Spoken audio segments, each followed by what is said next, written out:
gente, aqui do canal da Malu, tudo bem com vocês? O vídeo de hoje vai ser um vlog do que eu faço depois de soltar fogo do São João. Porque hoje é a véspera de São João, amanhã é o São João, né, no caso, meia-noite. Eu vou lá no balé. E a minha prima também tá gravando um vlog aqui. E eu vou gravar ela.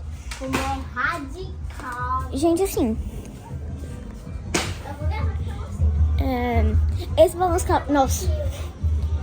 Esse balanço aqui, gente... Ô, Eva, eu vou te dar uma dica. Sempre grave assim, ó. Desse jeito assim. Porque aí quando você for virar a câmera, você não precisa parar o vídeo. É só você virar. Tá bom, mas eu vou continuar aqui meu vídeo. Eu tenho que pausar por causa de você, Sabia. Oi, tudo bem? Então, galera... Gente, não vou ficar aqui porque... Não sabe. Ui.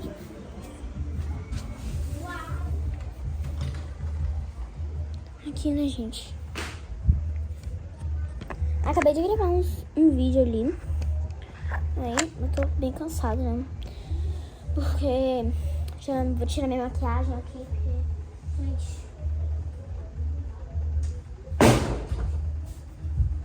Tô cansadérrima. Assim, a garrafa dela aqui do Stitch. Vou gravar ela ali.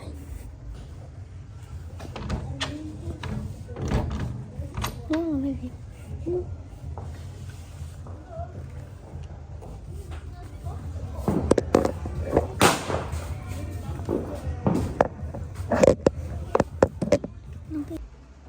Gente, eu pausei. Agora, não sei o que eu quero fazer. Agora a gente vai no banheiro porque eu tô apertadérrima. Eu vou ficar aqui caminhando. Ó, ela tá com a garrafa Stanley dela, do Stitch. Agora a gente vai no banheiro. Com esse close aqui dela. Gente, ela me abandonou. Fui no banheiro aqui, quando eu volto, sumiu. A bonita sumiu. Sumiu do universo. Será que ela tá aqui?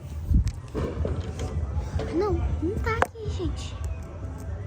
Gente, essa menina me abandonou.